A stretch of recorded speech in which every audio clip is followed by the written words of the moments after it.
இதுதான் நம்ம வாங்கியிருக்கக்கூடிய flower and fish. இந்த ஃபிஷ்ஷு வந்துட்டு நம்ம ஒரு கிட்டத்தட்ட ஒரு 3 மந்த்துக்கு முன்னாடி ஆல்ரெடி ஒரு குட்டி வீடியோ ஒன்று போட்டிருந்தோம். ஷார்ட் வீடியோஸ்லாம் வந்து நிறைய அப்டேட் பண்ணியிருந்தேன்.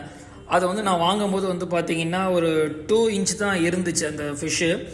இதோடைய ப்ராசஸில் வந்து பார்த்திங்கன்னா ஒரு 3 மந்த்தில் இந்த அளவுக்கு க்ரௌத் கிடச்சிருக்கு அப்படிங்கிறது வந்து உண்மையிலே ஒரு பெரிய விஷயம். நிறைய பேர் கேட்டாங்க, இல்லை கண்டிப்பாக இருக்காது, இது வந்து 3 மந்த்துக்கு உண்டான பேபி இல்லை அப்படின்னு சொல்லி நிறைய பேர் சொல்லியிருந்தாங்க. அதுதான் உண்மை. ஏன்னா நான் வாங்கும்போது அவங்கக்கிட்ட அப்போ தான் வந்திருக்கு. அவங்க வந்து என்கிட்ட வந்துட்டு 2 வீக்ஸ் தான் ஆகுதுன்னு சொன்னாங்க. நான் வாங்கினதுக்கப்புறம் இதுக்கு மெயின்டெனன்ஸை பொறுத்து தான் இதோடைய வளர்ச்சி க்ரௌத் எல்லாம் இருந்துச்சு. அப்படி என்னடா நீங்கள் மெயின்டைன் பண்ணியிருப்பீங்கன்னு நீங்கள் நினைக்கலாம். அது அடுத்த அப்படி வீடியோவில் வந்து நான் லாஸ்ட்டில் சொல்கிறேன் அது எப்படி க்ரௌத் ஆச்சு அப்படிங்கிறதுலாம். 2 டேஸ் முன்னாடி நம்ம வந்து ஃபில்ட்ரு பண்ணுற மாதிரி ஒரு வீடியோ ஒன்று அப்லோட் பண்ணியிருந்தோம். ஃபில்ட்ரு, அதாவது மணலில் வந்து தண்ணி சுத்திகரிக்கிற மாதிரி. அதுக்கு வந்து இந்த ஃபிஷ்ஷுக்காக தான், இந்த ஃப்ளோரான் ஃபிஷ்ஷுக்காக தான் வந்து நம்ம வந்து அரேஞ்ச் பண்ண டேங்க் தான் இது. இந்த டேங்கோடைய சைஸ் பார்த்தீங்க அப்படின்னா கிட்டத்தட்ட ஒரு 4 ஃபீட் இருக்கும் இந்த டேங்க். இதில் வந்து இதில் வந்து ஒரு காவாசி 1 அடிக்கு நாங்கள் வந்து ஃபில்டர் செட் பண்ணியிருக்கோம். அது போக மிச்சம் 3 அடியுமே வந்து பார்த்தீங்க அப்படின்னா இந்த ஃபிஷ்ஷுக்கு உண்டான அது போயிட்டு வரதுக்கு இந்த ஃபிஷ்ஷுக்கு மட்டுமே இந்த 3 அடி தொட்டி நாங்கள் ரெடி பண்ணியிருக்கோம். ஆக்டிவாக பார்த்தீங்கன்னா செம்ம ஆக்டிவாக இருக்கும், செம்ம சேட்டை பண்ணும்.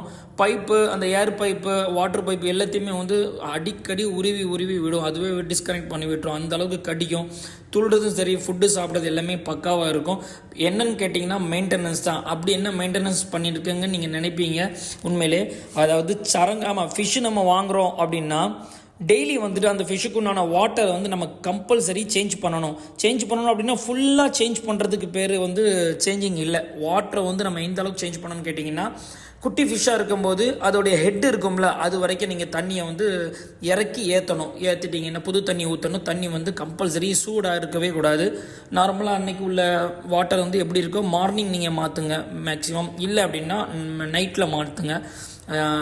ஈவினிங் டைம், ஆஃப்டர்நூன் டைம்லாம் வந்து மாற்றாமல் இருந்தேன் அப்படின்னா நல்லாயிருக்கும். ஏன்னா ஃபிஷ்ஷு வந்து பயப்படும் டே டைம்லனா. மார்னிங்குங்கும் போது ஒன்றும் தெரியாது.